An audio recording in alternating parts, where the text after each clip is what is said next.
Great. It will start recording. Yes, Mataji, it's recording now. Jai, Hare Krishna. Hare Krishna, Mataji. Krishna Gopi, wonderful to be with you. Today we will Thank speak a you. little bit about Swabhava Vichara, which means understanding our nature and understanding the children's nature. And thank you for organizing this. We'll start off with the PowerPoint that I have. This is the Swabhava Vichara presentation. So today I want to share especially a particular tool to understand our nature. And earlier, Lakshana Gopi and I have discussed about the tool, but today we will go dive deeper into it and discuss more. First, I want to read this quote, the dialogue between Krishna and Uddhava. Would you like to read, Lakshana Mataji? Yes, Mataji. Uddhava inquired, My dear Lord, O Master of Universe, how many different elements of creation have been enumerated by great sages? Some authorities say that there are 26 elements, while others cite 25 or less 7, 9, 6, 4, or 11, and even others say that there are 17, 16, or 13. I think that's confusing enough. What Yeah. is the truth? You see, that's the idea of nature. Is like not everybody's shoe size fits everybody, right? We all have our own shoe size. So Krishna replied, because all material elements are present everywhere, it is reasonable that different learned brahmanas have analyzed them in different ways. This actually gives us a very clear understanding of the fact that nobody's perspective is perfect. You have a perspective, I have a perspective, and both can be correct. You know, there is this famous drawing, I have it later in the presentation somewhere. There is a guy standing on the left and then there's a guy standing on the right, and between them is the number, and this guy is saying it's a 9 and the other guy is saying no, it's a 6, and they're both going on arguing constantly about it. So sometimes, like, we all want the same thing within our families. We want the best for our children. The children want the best for themselves. Sometimes the husband has an idea for the child, the wife has another idea for the child. But everybody is basically seeing from their perspective, and all perspectives could be right. There is another example of the elephant, right? Different people will go and touch the elephant, the blind people or blindfolded people, and each person will say, oh, this is a fan, no, no, no, this is a pillar, no, no, no, no, no, this is a sword. So everybody will give their own perspective, right? Somebody says rope by touching the tail of the elephant. But the point is, we all have different perspectives, and our children, our spouses, we all have different natures. So we cannot say we are right and the others are wrong. That's the point here we're trying to make. And even this can happen among great sages, different elements of the creation, such a level of high thing. It cannot be black and white. How can it be black and white to understand ourselves and our children, right? Or families. So true. So So it's an important conversation. You want to share anything, Lakshana? I was just thinking about the perspectives you're just discussing. Um, all perspectives are right. Sometimes then we just confuse and we just try to overpower our perspective on someone else, thinking that we are right. So this quite often happens in our family also. Yeah, happens everywhere. In every home, in every little community, in every school, in every college, in every administration, every management. You know, that's why when Krishna is saying, even among the sages, it happens. What to speak of normal human beings? It happens even more, maybe for more petty things. The sages may argue and say how many different elements of creation are enumerated, and we will fight over what's the best subject that our children should take up in school, you know. That's what happens, yes. Which Or class, which activity class should the child join? So father will say no mridanga, mother will say no singing. exactly. Or even daily schedule, right? The mother may say we need to be more disciplined, more strict. And the father may say, no, no, no, we need to be more lenient. And sometimes the opposite. The father says, no, it has to be like this. She has to get up at 4 o'clock. And the mother says, come on, chill. She's a child. Let her get up at this time, or fasting or whatever, right? Father has a particular idea and the mother has a different idea. So today we are going to reconcile by understanding why those things happen in our families. What might be our number. So first thing is trigunas. If everything was in perfect harmony, transcendental, no problem, but we all have the sattva, rajas, tamas mixed. So if in our own natures, if we can be a more healthier version, that's a best solution. In other words, somebody like you, or somebody, I'm just saying you, hypothetical you may be a more fun loving person.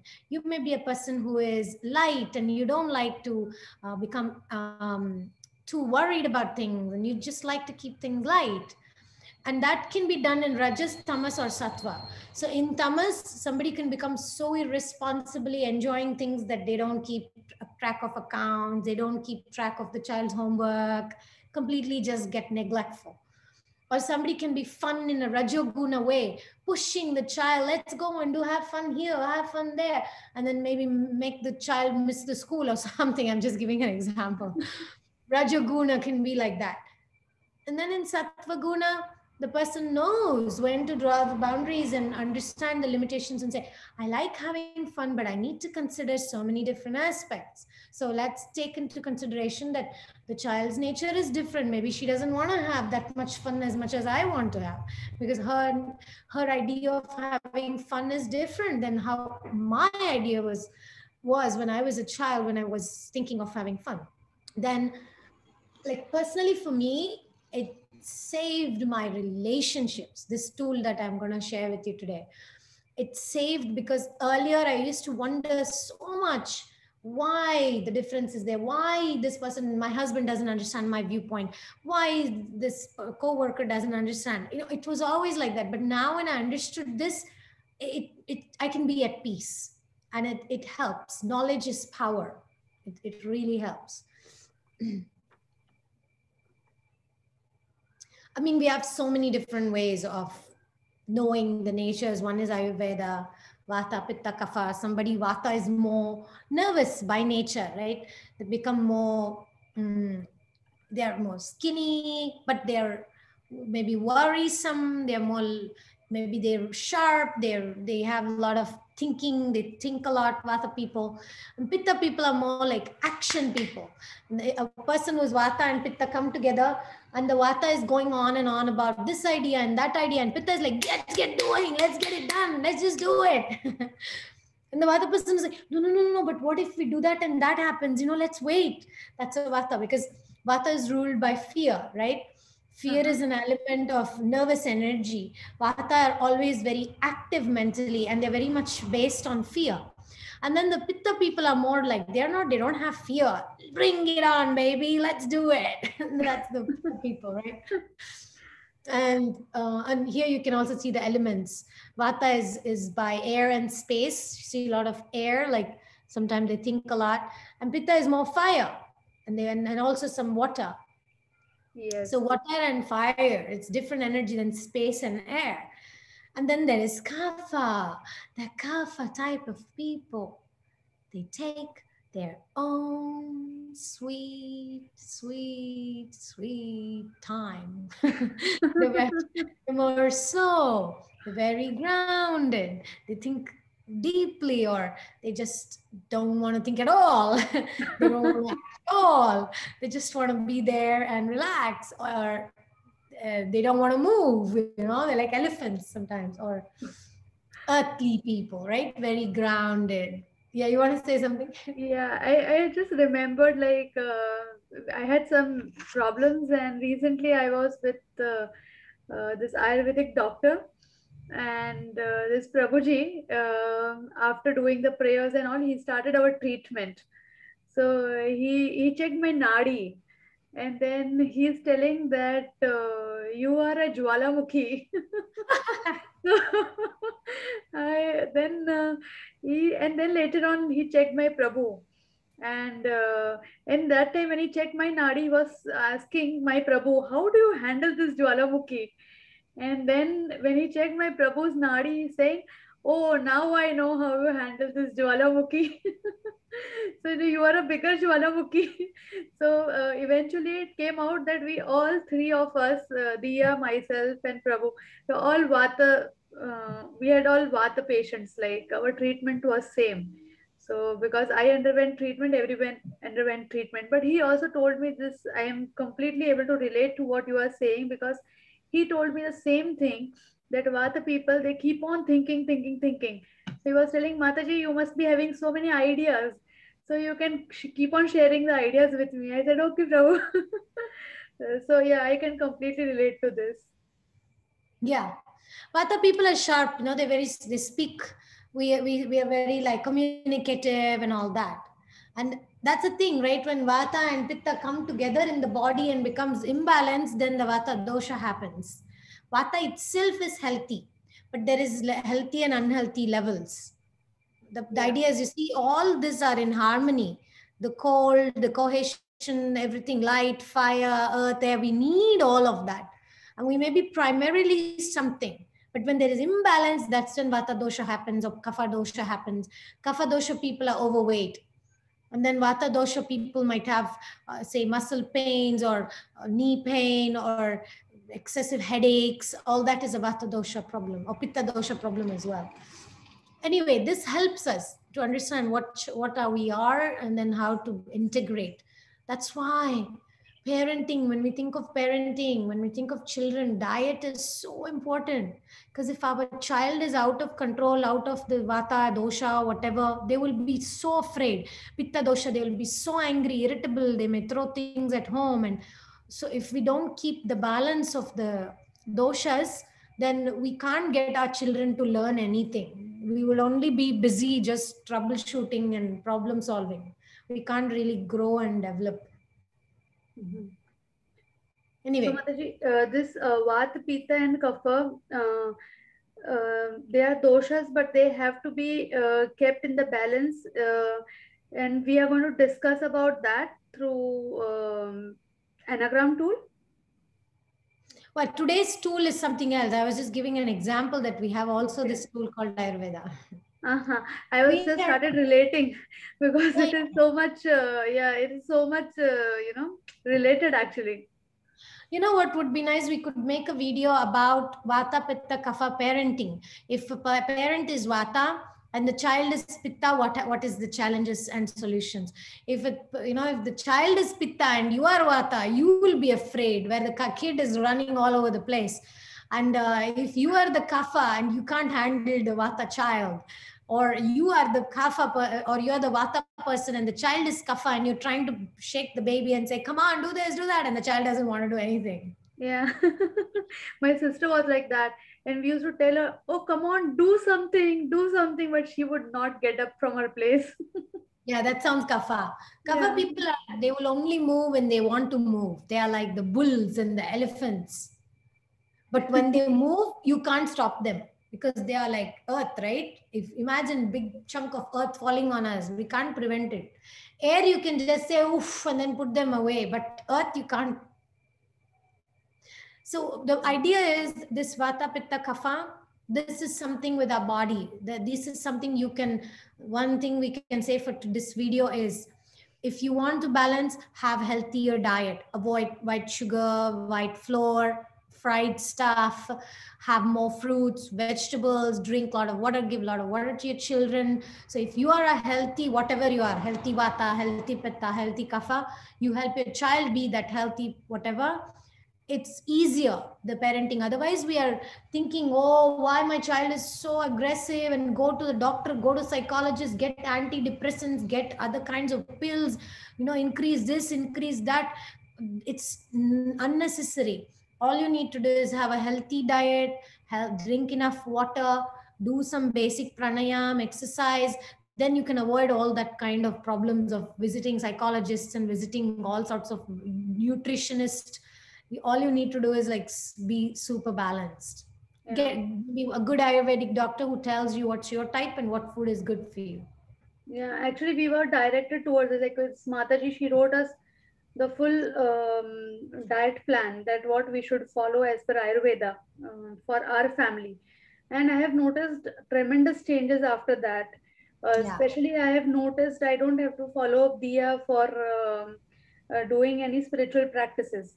So she would take these things on her own, and I don't have to, be behind her that do this, do that. She herself feels motivated, and she does it for herself. And for me Wonderful. and Prabhu, it was a tremendous change in the energy level when we started on this Ayurvedic diet.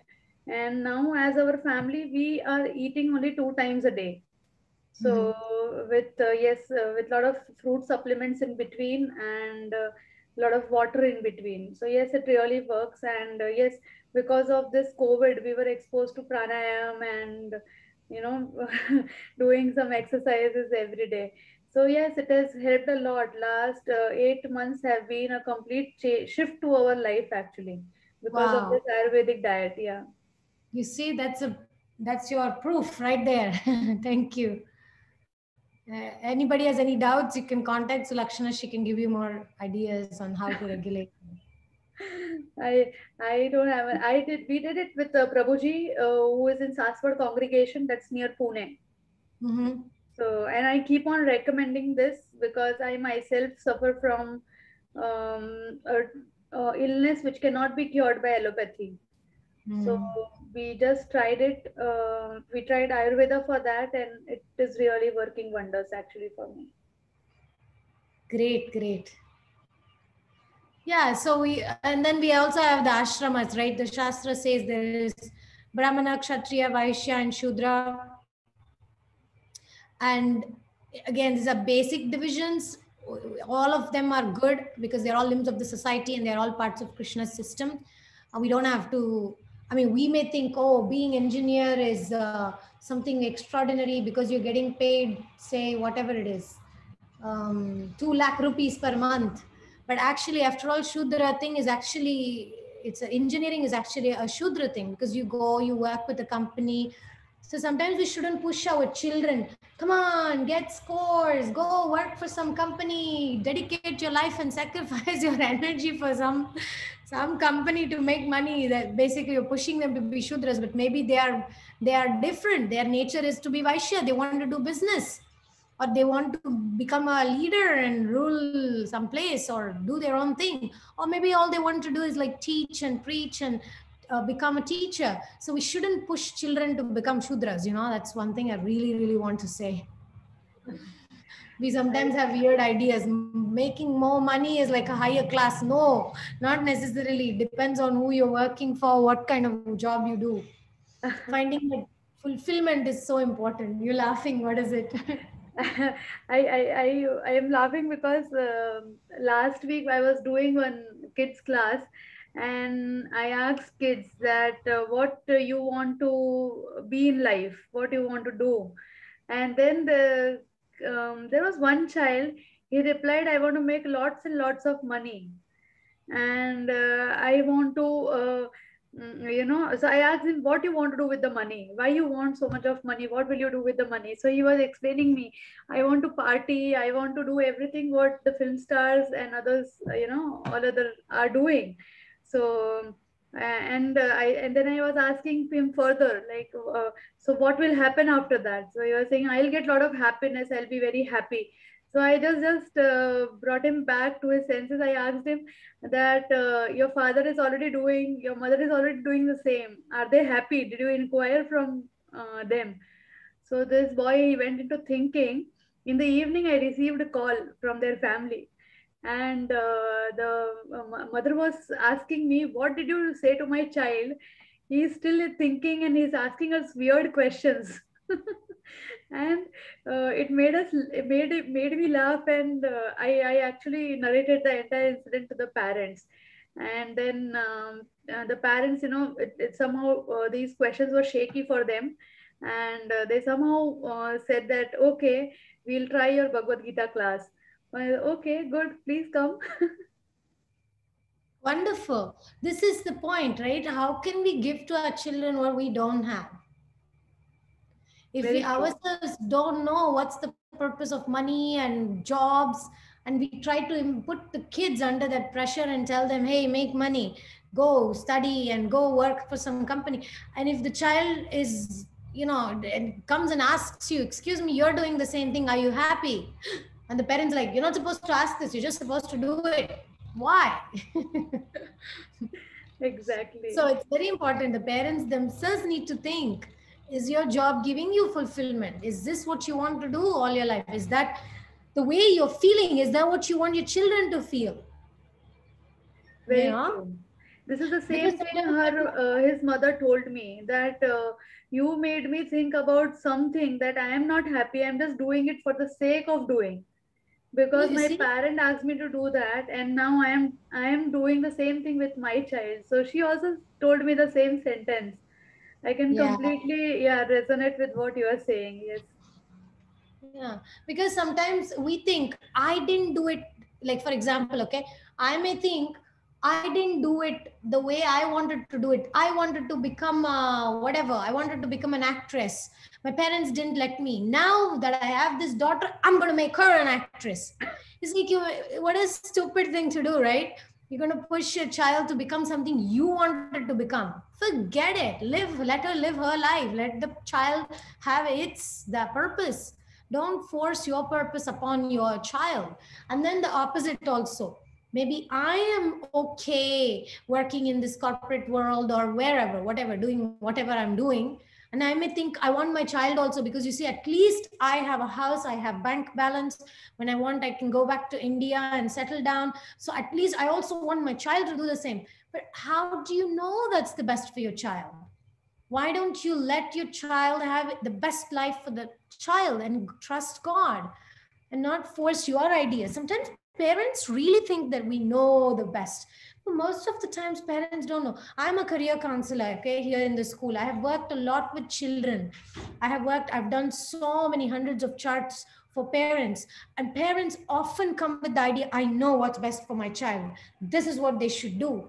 And then most of the times they are wrong. Most of the times. Some occasions they are aligned, and by chance sometimes they have the idea which is good for the child.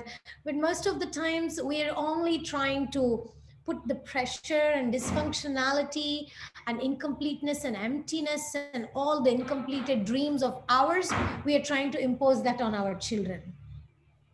Very true, Mataji. That's mode of passion. That's mode of passion. Goodness means we want the best. Goodness means we want the best to for our children.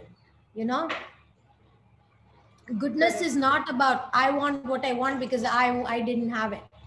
Goodness means to be able to discriminate and see what is the nature of my child, what is going to be fulfilling for my child.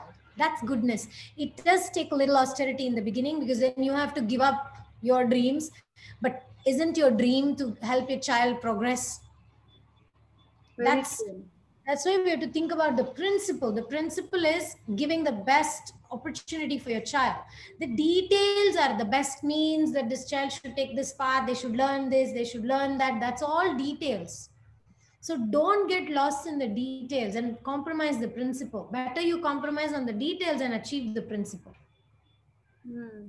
But I don't think, Mataji, because the world is getting so competitive, parents are hardly thinking about all these things. They just want their children to achieve more and more and more, and it is like a competition now. I recently posted some shloka reading by my kids group, and some parents, they just came and they are asking, oh, you are teaching shloka, we also want our kids to learn the shloka. I said, okay, but we do a lot of meanings through drawings in the shloka class. And shloka, like in 4 class, they will learn only one shloka. So then this parent, yesterday, she got so upset with this statistics. She was like, only one shloka, Suhani, I pay 500, I pay 500 rupees, and my child will learn 5 shlokas for a month. So I was like, sorry, ma'am, we are not doing it professionally and there is no competition. We just want the children to connect back to Krishna. We just want them to connect back to their culture. And then the parent, maybe she didn't like my idea. But I Wow, was such just thinking that this is so competitive. Even learning shloka, I think something like that can also be competitive nowadays. That was an amusement for me yesterday. yeah, this is a very good example of, you know, imposing certain values, arbitrary values, values that you know it doesn't work. But again, you see, we are trying to give the values that we have. What message does it give to the child? You're not good enough. Whatever marks you're getting is not good enough. Whatever you're good at is not good enough. That's the message we're giving to our children, right? And then we complain that, oh, they're not, they don't love us. Anyway, I wanted to say about this thing about sattva, rajas, tamas. In tamaguna, it's about dravya shakti. Okay, dravya shakti means having things. You buying good clothes for your children and giving them a good bicycle or something. You have a good house and you give them their own room. This is all dravya shakti aspects. These are important. Like tamaguna doesn't mean all bad, but tamas means giving importance, priority to the tangible objects. Things, even, you know, like for example, sleeping is also in the mode of tamas, and we need sleeping. Imagine some guy or girl who doesn't sleep for 2 days will act crazy, right? So it's necessary to have good clothes and good things, but don't think that you're a good parent just because you're providing things for your children. That doesn't make you a good parent by only giving that. Then there's the next level of kriya shakti. Kriya shakti is in the mode of passion, means doing things for your children, driving them up and down from school and cooking for them. No, all the activities which are based on action. This is very important. Taking the child to the beach, taking the child on a vacation, doing things for the child. That makes the child, you know, you're giving them that action based thing. And then there is the Jnana Shakti, which is the Sattva Guna, means being there for the child. And it's not tangible. It's not about you giving a pencil box to the kid. It's not about you taking the child on a vacation. It's something where you as a person needs to be for the child, and you can only be there with your values. And if a parent's value is how many shlokas will my child learn for 500 rupees, this parent is incapable of being there for the child. Maybe giving things, maybe they are able, maybe doing things also, but the being is not there. So the child will always in the rest of the life look for that attention. And if it's a girl, will look for the attention with men. Who will give me attention? You know, and then they Yeah. don't know what attention giving means. So they again will depend on who gives me gifts, who takes me on a vacation, and they'll make them feel unfulfilled, dissatisfied. It's so important to discriminate between the we may say, I'm working so hard, I'm providing so many things for my child, I'm taking my child every day to badminton class or whatever, right, we are doing. But what you're not giving is you're not being there. And actually there's this guy, I forgot his name, he's a professional guy. He wrote a whole book about being with your child. You don't even have to play. It's not about playing with the child. He speaks a whole book about the importance of just the kid feels your presence by that being. You Yeah. don't have to do anything. You don't have to give gifts. It's your presence, and you're not doing anything else. You're not even playing with the child, but your presence, that ability to be present, that's in the mode of sattva. Mm. It's like being more mindful of what you are doing and being 100% present there at that moment for the child. Yes, Mataji, I get it. Perfectly put. Perfectly put. So yeah, this is important. The Dravya Shakti, the Kriya Shakti, and the Jnana Shakti. And also in the Jnana Shakti also comes, you're transferring your values to your children. You may think, oh, I never told my child that this is the way it is. But if you are the way you are, the child is going to pick it up. Children are very smart and they know you better than you know yourself. They know your weaknesses better than you know your weaknesses. Very correct, Mataji. By us telling them do this, don't do this, it won't touch them as much as you being who you are. That's what touches them most. Yes. Yeah. In fact, this time when we went for vacation, when I used to go to the kitchen, my daughter will accompany me. So my mother-in-law is surprised how this is happening. So I said I trained her like that. Moment I am in the kitchen, she is also there to help me so that we wind up and we have the time together afterwards. So Beautiful. it's like I learned this from Mahatma Prabhu, and I really appreciated that I heard that lecture of his on parenting, and it made a very big difference for us because if we are together doing things together, even in the kitchen, it's like being present for each other. We may be working, but we are talking on so many different topics, and we really enjoy that time. Actually, Dia is like, she wants to do it, very fast. She'll wrap up all her things very fast so that just that she can be with me in the kitchen and we can have our own time. Yeah, that's beautiful. Yeah. Because we again know our if our value system is not that being present, you if you are doing always achieving and you're going and showing off and you're hiding from your friends, the kids see that. That's what they'll do. But if you value spending time with them, quality time, they know that's what is important in your life. So, Mahabharat, by the way, Mahabharat is a very good example of, just give me a second. I'm sorry. I just need to.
Sorry for the interruption. That's okay, Mataji. Yes. Okay, so I was You're saying in Mahabharat, we have some very important characters that teach us lessons about parenting. One was like Gandhari, okay, she had like 100 children, right? So she couldn't give attention to all of them. And also she was kind of she was blindfolded. That's a very good analogy for all of us. Sometimes if we are blind to the nature of our children, if we are blind to certain character defects that our children might have. I remember when I was a kid, one of my cousin used to have this, I mean, one of our relative used to have this tendency, he would go to somebody's house and he will steal things there. And the parents just thought, oh, it's such a cute thing. But when he grew up, it became more difficult. So it's like, don't be blind to the way the child may speak to somebody and say something in a rude way and maybe repeats a very offensive word they'll saw in TV or something. And if we don't correct our children, they will grow up to become like Duryodhan. So that's like more the parenting in the mode of tamas, ignoring, neglecting, not seeing what's obvious. And then in Rajogun is a good example is the Dronacharya, such an example of passion. He wasn't telling Ashwatthama, I don't believe in you. But what he would do, he would give him a container which had wide mouth so that when he'll go to the river, he'll fill it up faster than the other kids and come back sooner so that he could teach something that other kids wouldn't learn. So that was like indirectly telling the child, I don't really believe that you're as good as others, so I have to give you something more and something special so that you will be able to live your life. So he was over caring, overprotective. And when he was like, I want the Brahmastra, I want the Brahmastra, I want the Brahmastra. What is it? Is it just some computer game? It's a Brahmastra. But nowadays, the computer games are not less than Brahmastras, but that's a different thing. So when he said, I want it, I want it. And what did Dronacharya say? Fine, I'll give it to you, but I will not teach you how to retract it. That's even worse. It's like, teaching the child how to drive, but not put the brakes on, Yeah. So Dronacharya was an example of passion, mode of passion, parenting, giving too much facility to the child, lying, maybe even at times like giving him something which is not milk and telling him it's milk. Then it caused Ashwatthama to develop insecurities, right? How will he trust the right persons? He didn't know whom to trust and whom not to trust. Then he became loyal to somebody wrong. And then he did all sorts of things. So the point is, parenting is so important. In Bhagavatam, it said Drona's son punished. It doesn't say Ashwatthama punished. So the Yeah. responsibility will always go on the parents, because the parents are the ones who give character. And Very true. yeah, and then there is the whole, I actually gave a lecture about it the other day, but there is so many things. Skills is only on one level. How many shlokas your child knows, what instrument your child plays, how many languages your child speaks. That's all on a superficial level. Below that is, what values does the child have? Does it have honesty, truthfulness? Below that, deeper, is the character. Like I said, how do the people talk? How do your child talk to other children or others? What Mm. kind of character does the child have? Is the child humble? Is the child vulnerable? Is the child sincere? Or is there streaks of ourselves, like you were saying, how much are we earning is all we care about, not about character building? Then what's the point of sending the child to school, right? Mm. What's the Mataji, sorry to interrupt, but this reminded me of something like when we were in the school, behind of the report card, we used to have qualities. And our teacher used to mark, actually, I was showing it to Dia also when we went last time to my house. And teacher used to mark, on qualities, give marks on qualities. So it will be written honesty. Then we will have some remarks there and some, from 1 to 5, you will have some number there, just so that you can relate to it, that how the child is doing. And now I see this is completely missing in the schooling system. It's only about grades and marks of the subject, and it is not about the quality or the character building of the child. It's completely lost from the schooling system. Totally. There is no point of that. There's no question. In fact, even Dronacharya, right? When Pandavas and Kauravas entered the Gurukul, they came there, but then when they left, they had the exact same character. Nothing changed, because Dronacharya was a skills teacher. He didn't give values, he didn't give character. I mean, values maybe, yes, but not the character thing. So when the Pandavas came, they came with Kunti Devi and Pandu and that kind of character. And when the Kauravas were there, when the Kauravas came and left, they left with the same character they came with, Dhritarashtra and Gandhari's character. They were not able to change because there was no character training. Just like you're saying, modern day school education system is like that. Yes. So Mataji, we okay. You are on mute, Mataji.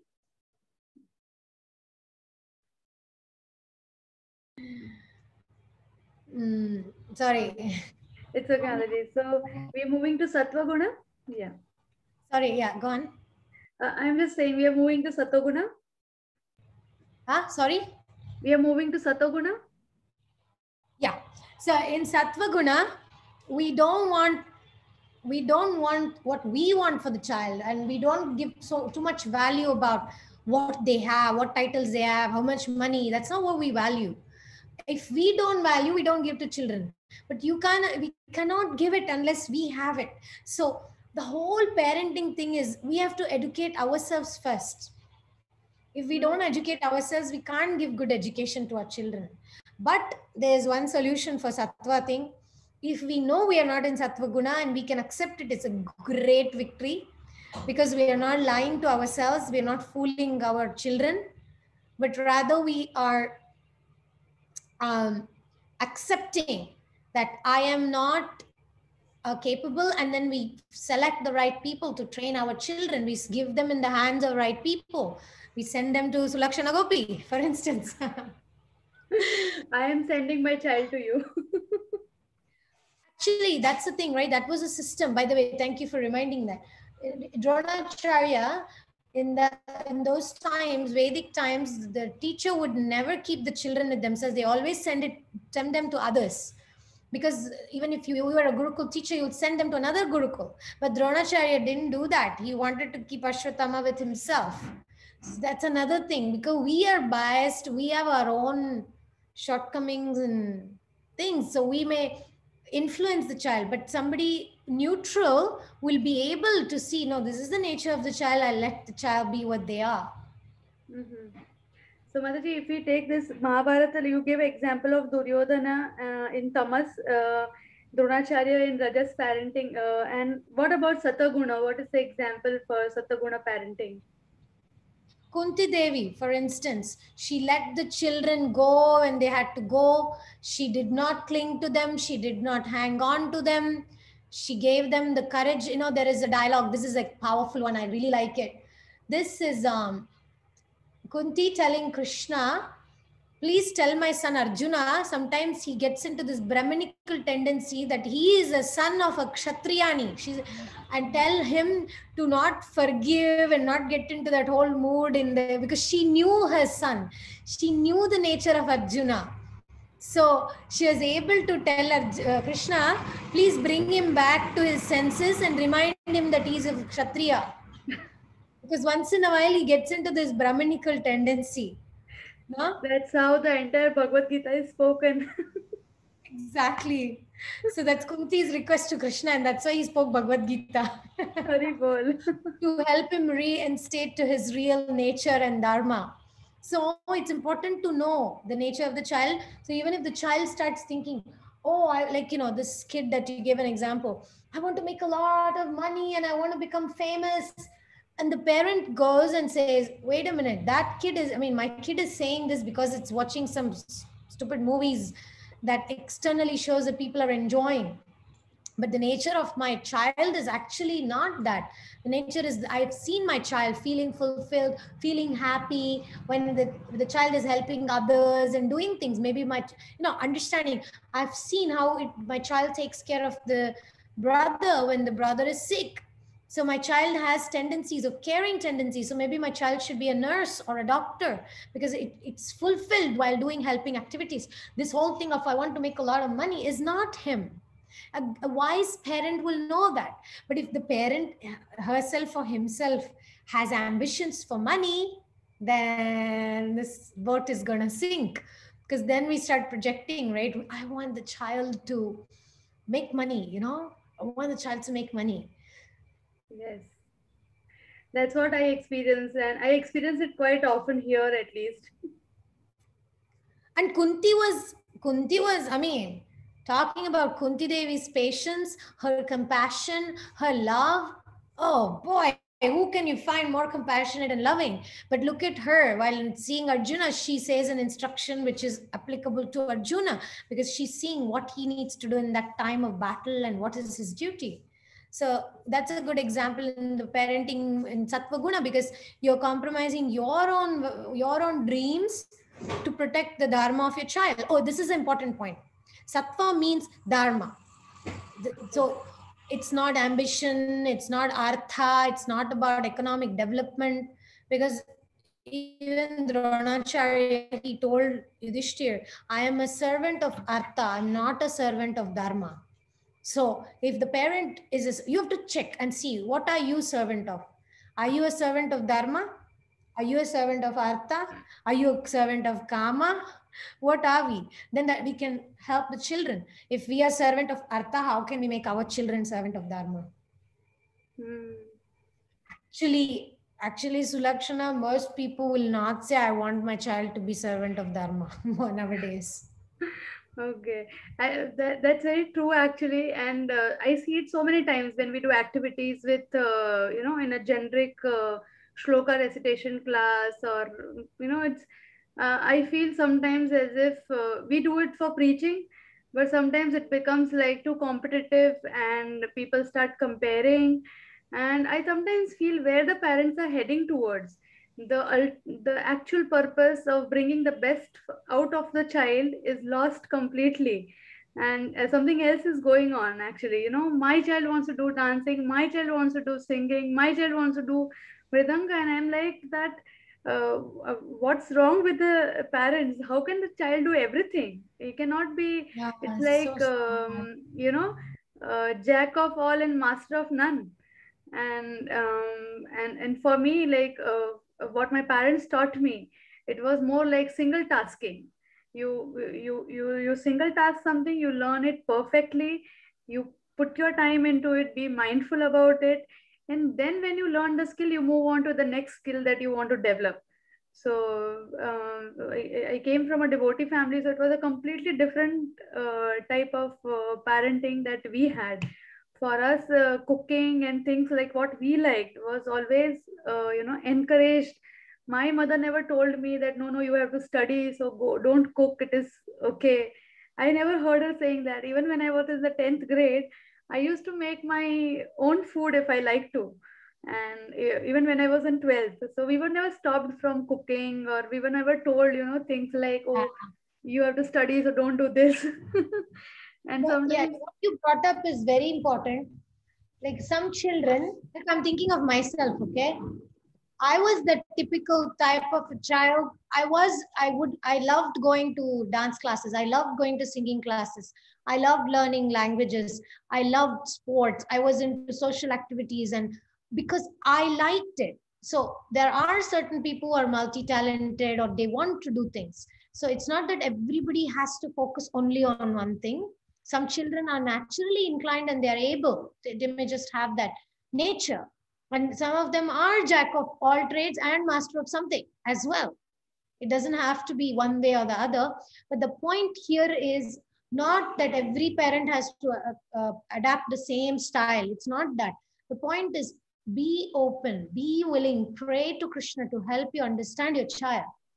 Don't force your child into one thing if the child wants to do many things. Don't force your child into many things if the child is not into it. The point is to understand your child. The point is to accept your child for what the child is. And the point is to have self awareness to see what's your blocks. Where are you stuck? You may be stuck. I mean, we may be stuck ourselves in our own ambitions. Then we may be stopping our child, or I may be kapha type or whatever, that I don't like to move. And I think to a child also, don't be like this, be sattvic, be sattvic. But the child may be more pitta and needs to do many things. So, Correct. so we need to, the whole point of today's talk or discussion is understanding, becoming open to understand the child and not think that the child is some doll that I will make it dance as I want. No, it's a soul who has its own purpose. After 18, they may not even look at you. They'll have their own life. So now is your time to build a relation with this soul and learn from the child and be facilitate the learning. It's not about controlling the child to become what you want them to be. That's the point. Yeah, that's true. That's true. So that's what I also meant to say. Like, just be open to their ideas and interests. Yeah, I was just thinking about this. Even my parents never stopped me from playing dodgeball, and going to so many national cups, state level championships, and it was like I never felt as if I missed anything, because whatever I wanted to do, I was always allowed to do that, like that. And it also brings me to a point. I realized this recently. I think 4 5 years back I have realized this. I always used to like to cook, but because I was working last 12 14 years, I never cooked actually, especially when I was in Pune. I never put attention to cooking. And when I came to Abu Dhabi, I was just complaining my mother-in-law that how will I cook? I never cooked for last 10 years, and it's becoming very difficult for me to cook. And then After 1 year, when my mother-in-law she came and she was staying with me, she was telling that you are the best cook, and who told you you cannot cook? And my mother always, in the entire period, she was telling me it's just that you have lost, the touch with cooking, but you always were cooking, and you have cooked so many times before also. Since sixth grade, I was cooking. So she was like, my mother knew exactly that I can do that, but I was like not sure. I was like, oh, I after 10 years cooking was like, oh, how will I do that? That's a good point. Sometimes our parents know us, but depending on our own blocks, sometimes we may not want to see. Again, like we have some, if, like your mom, like that. She knows. And I think every parent has that, especially mothers have that feeling. This is my child. But if we are in sattva, it's easier to allow the child to be the best. If we are in rajas and tamas, we get stuck, and then we don't let the child grow, and then we don't really give the advice we need to give. Yeah, this was very important insight, Mataji. Wonderful, wonderful till now. Yeah. I just want to end today. We'll end with this last slide, and then the tool will be a surprise for next session. Sure, Mataji. So this is a famous drawing. You see the education system, right? This could be a parent or a teacher. You may have few children, and they may all be different in nature, or you have students who are all different in nature. And the guy is saying, for a fair selection, everybody has to take the same exam. Please climb that tree. So, Yeah. and then you know what? Elephant is useless or what? The penguin is useless or what? Right? It's like fish is like completely Not what? applicable. Yeah, it's like unacceptable. To be a fish is like useless or what? So the point is, we can't think that what we value is what our children should value. That's why character is more important. Our own character needs to be pure. If we, as like Dronacharya, he had some character flaws, he had some character defects. If he could have worked on it, he could have prevented Ashwatthama to take the same route or even worse. But because the children see us, are we working on our character development, or are we only working on our skills and artha and money and prestige? The kids see these things, and that's what they will take. So if this guy here is the mood of the parent, then the elephant is going to live the rest of the life thinking I'm useless. Correct. And we see this happening actually.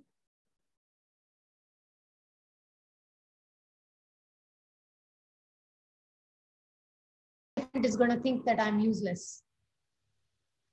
So we have to be very careful to evaluate the qualities of our children. Like you said, oh, if my child doesn't learn this, then it's useless.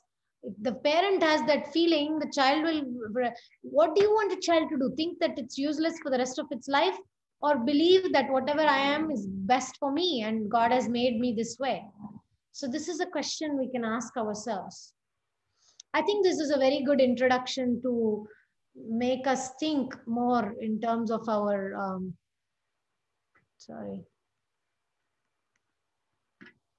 make us think of our own purpose. What is our goal with our children? This is a very good question. And then comes the types. It's good we are not yet going there, because to go there, we need to have that mood. So let's open up, and tomorrow we can have more discussion on what kind of tools can help us to understand, if you really want to understand. Yeah, I am excited. I don't know about others, but I am really excited. And while even when we were using the tool, we were very excited that what's going to come out. So Dia was like, "What happened? What happened? What did you select? What did you select?" So she was very happy, and then she was reading through the descriptions which were given, and she was saying, "Mama, it's a correct one for you." And like she already knew that, okay, I knew you were adventurous. Yeah, we'll speak more about that, the categories and the tribes. There's so much wealth there. Just to give maybe I should show a little glimpse of what comes next, so it will be more interesting. So quickly I will go over these are the types. I'll be discussing these, and then what each type seeks. and then how they act in meetings, and this I will read later. Tomorrow we'll read it. In leadership, how each type thinks, and in teamwork, how each type thinks, communication during conflict, and then we have so many things, how we react to difficulties in life, and what is the driving and motivating factors, and what's the response patterns of each type, and we will discuss all this, okay? Oh, there's a lot of wealth there. Yeah, there's a lot of wonderful things. Yeah. Okay, Mataji. So we carry on next time. Yeah. Yeah, I just stop the recording. Hare Krishna. Hare Krishna, Hare Krishna.